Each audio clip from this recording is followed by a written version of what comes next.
Oh, hi. This is today's tutorial. What we're going to be talking about is a ratio between the main and the fill light.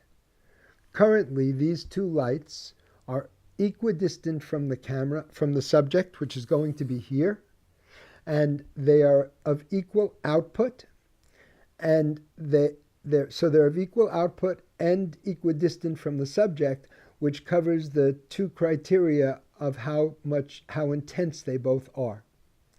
We're going to bring in a mannequin head so that the mannequin head doesn't move, and we're going to change one light by slowly moving it further and further away from the subject so that you can see the difference when we have a one-stop difference between the two lights, when we have a two-stop difference, a three-stop difference, four, and if we can fit it in the studio, even a five-stop difference in the two lights.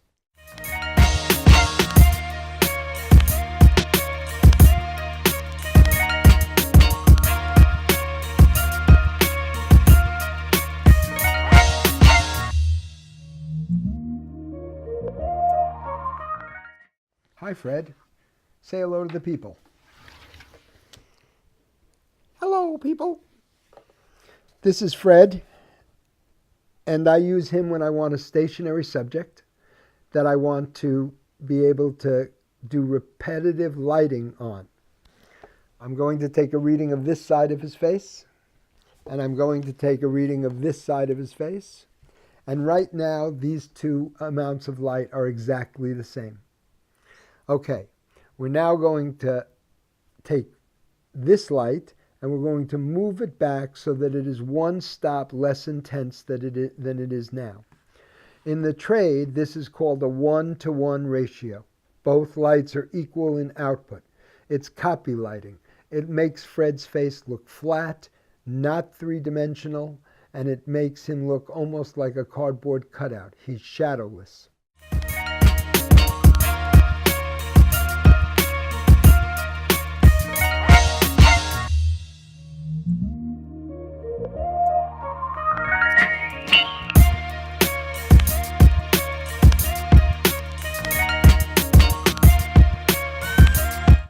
Okay, right now there's a 1 f-stop difference between this light, which is the main light, and this light, which is the fill light. All of a sudden notice that there's the beginning of a shadow on this side of Fred's face. What we have now is considered a 2-to-1 ratio because this light, the main light, is 1 f-stop hotter than the fill light. A 2-to-1 ratio means that the 1 f-stop means that there are 2 units of light coming out of this light and only 1 unit of light coming out of that light. As we move it back more, you'll see the shadows start to increase and get darker and darker.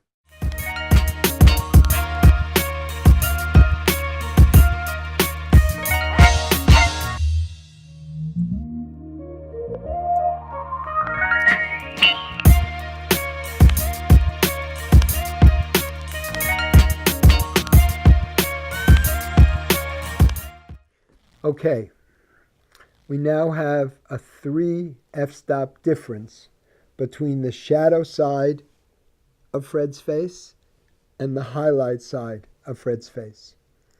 So if this unit is putting out 1 f-stop, that unit is moved 3 stops back. All right? In reality, that's almost 1/8 the light that's hitting the highlight side of his face is hitting the shadow side of his face. And the way I got that is because if you have 3 stops, 1 stop means it's half as powerful. Then if you take that half as powerful and you cut it in half again, it's a quarter as powerful. And then if you take that quarter powerful and you cut it in half again, it is now 1/8 as powerful as this light to this side.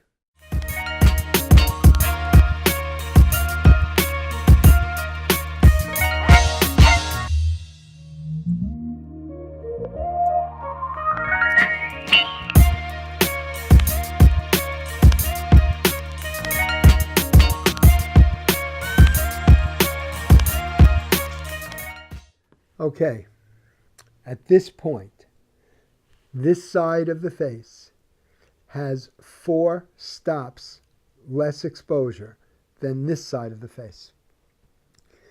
And as you can start to see, we almost are full black here.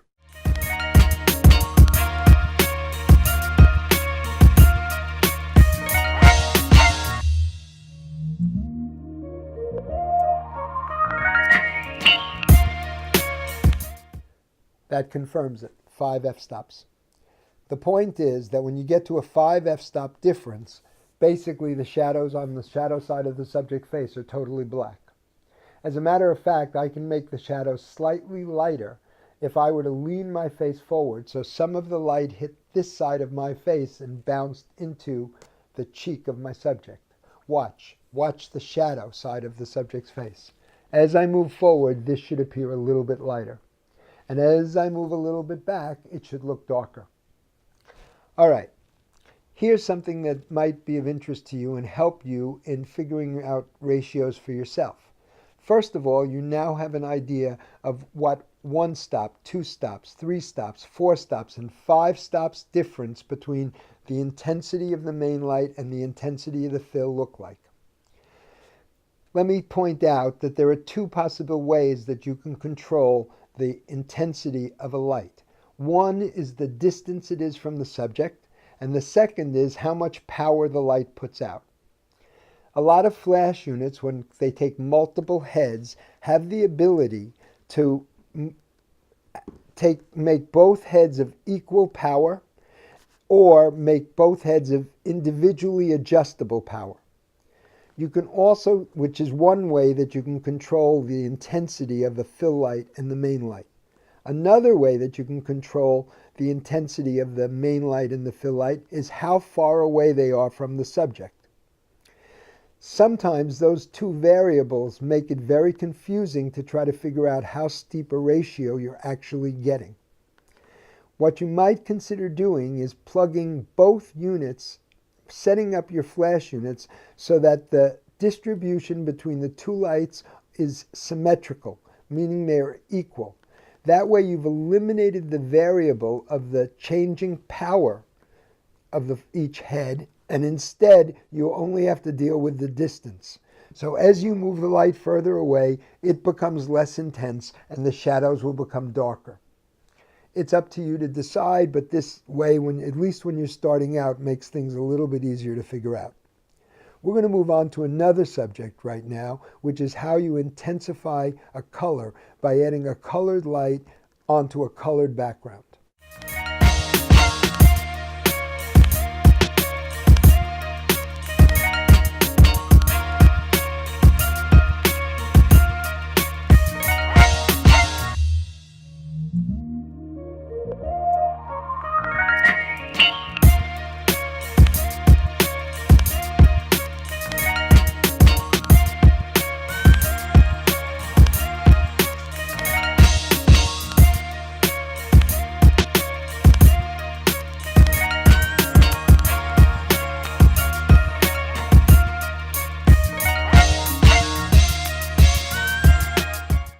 The second part of today's tutorial was going to include ways to intensify the color of an object in your frame by using a light with a colored gel over it. Originally, I planned to photograph a piece of yellow construction paper that was lit with a red gel light, so the yellow paper would turn orange. And then I was going to light a piece of blue paper with the exact same gelatin on a light, only this time the red gel would turn the piece of blue paper purple. When we ended up looking at the pictures, they were supremely boring. Basically, it looked like an orange piece of paper with a little bit of a yellow tinge around the edge, and basically it looked like a blue piece of paper with sort of a central purpley ball. Both of them were not very stimulating, not very exciting, and I don't know if they would actually get your creative juices going, which is one of the goals of these tutorials. I was so frustrated with not being able to do my original concept that we actually took a break, shut the studio down for half an hour, went out, took a ride, kicked some ideas around, and screamed and yelled and cursed a bunch of times, till eventually I came up with an idea that would start to accentuate colors and intensify colors so that I could show that to you in this tutorial.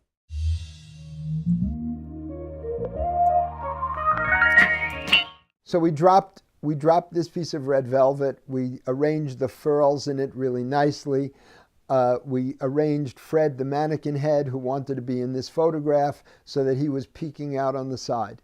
And I decided to really pull this off. I had to basically take a whole bunch of rules, which are like photographic dogma, and throw them in the trash. That's what I did. Let's just go over some of the rules that I broke as I explain how this picture was made and how the lighting was accomplished. In the first place, this picture was shot as a vertical. It was shot as a vertical because I needed the gravity to help me get the velvet to lay the way I wanted it to lay. So gravity helped me get this curve and the nice furls. But even though the picture was shot as a vertical, I planned from the very first moment that I would present the picture as a horizontal. So because of that, we could lay Fred down on a camera case that was piled up in the studio, put a sandbag under his neck, a little sandbag, and we ended up with Fred positioned like this. Fred was happy about this. He wanted to be a star his whole life. The second rule that we broke is we decided to mix color, temperature, light sources in the photograph.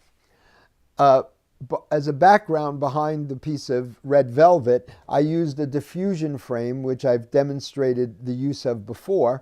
And in front of that, I put a single piece of tape on the back of it to represent a shadowy kind of line through the middle of the background.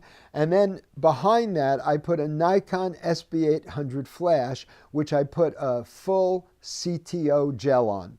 CTO gel stands for color temperature orange, and basically a full CTO switches the color temperature of an electronic flash from 5600 degrees Kelvin all the way down to 3200 degrees Kelvin.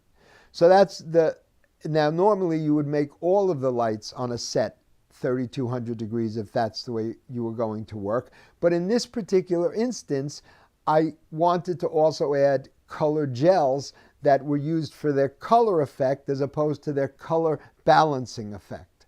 So this light over here got a Lee red gel, but the same gelatin is available from Roscoe. And that over there, the second light on that side, got a blue frost gel from a Ross Lowell lighting kit, which converts 3200 degree Kelvin lights to sort of closer to daylight so that they mix in better. The blue frosted light over here on the top was hitting the red velvet drape. It was also coming over the top and hitting the background a little bit, and it added a touch of blue to it. And it also lit this part of Fred's forehead. But when we looked at the first try at this, we decided that Fred's had a dark side to his face that really didn't give enough detail.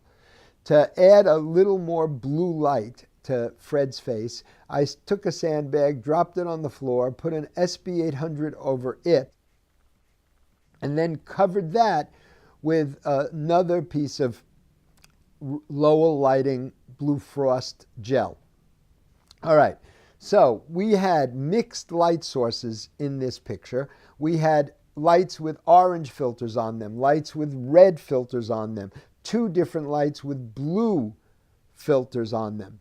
And the final rule that we broke was normally when you're working with electronic flash, you set your daylight, your color balance to 5600 degrees Kelvin. But in this particular tutorial and in this particular instance, I wanted the blue gelled lights on the floor and on this stand right over here to both be more intensely blue. So I broke one of the cardinal rules of color balance, and I decided to set my color temperature on my camera to 3200 degrees Kelvin. I think we also did a picture where we shot just with a regular unfiltered flash set to the bounce mode, and we bounced it off the ceiling and we mounted it in the hot shoe. I wanted you to have that picture so that you would have an anchor and be able to see what we could do with creative lighting and the use of gels.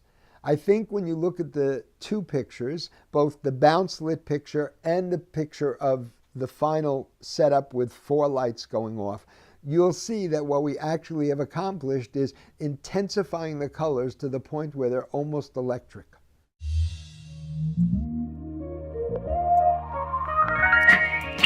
This is a photograph of the set, a pullback photograph, so you can see the 4 lights that were being used.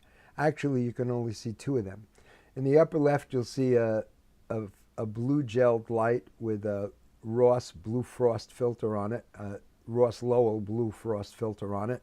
On the right-hand side of the screen, you'll see another light with a red gel filter on it, but the red gel filter is not a color correction filter. It's just a colored gelatin filter, and it's used to intensify the lighting on the red velvet drape. Behind the diffusion screen, which is behind the mannequin's head at the 6 o'clock position in the photograph, there's a light with an orange gel on it, but it's a color temperature orange. It's a full color temperature orange, which changes the flash output from 5600 degrees Kelvin to 3200 degrees Kelvin. And then on the floor, which you can't see in the photograph, but beneath the mannequin's head, you can see there's a blue light shining on the lower half of his face. That lower half of his face is lit by another flash unit that has a blue frost gel on it. This picture represents the light that's coming through the diffusion screen at the rear of the set. No lights are lighting the front of the mannequin's head or the swag of red velvet that's on the bottom part of the picture. Okay, this is just the blue gel on the floor and the backlight in the background. This is the blue light to the left of the set, and it's basically lighting the mannequin head. Some of the light is spilling onto the upper right-hand corner of the diffusion frame behind the mannequin head, and it's also wiping across from the left the red velvet, and you can see how it's desaturating the red because the blue is the opposite color. This is a picture of the red gelled light on the upper right-hand side of the set. All that it's lighting is the red velvet drape, and then some of the light is spilling onto the background and lighting the diffusion frame behind the mannequin head. This is the blue gel on the floor and the red filtered light lighting the red. This is adding the second blue filter. This is the blue light on the left-hand side of the set and the red light on the right-hand side of the set, both firing. What we've done here is the blue light lights the mannequin's head. Some of it creeps onto the background and lights the upper right-hand corner of the diffusion frame behind the mannequin's head. And then the red light, which is coming from the right, doesn't hit the mannequin's head at all. That's a shot taken with a shoe-mounted, ceiling-bounced flash unit. Now that part of it is really interesting because when you look at that picture, you'll see that the whole set is really not very exciting and boring. And then you'll be able to appreciate what we've accomplished by using colored gels to intensify the color that's lighting our subjects. This is the final setup with 4 lights going off. You'll see that what we actually have accomplished is intensifying the colors to the point where they're almost electric. That's the end of the tutorial today. I hope you liked it. Nice seeing you again.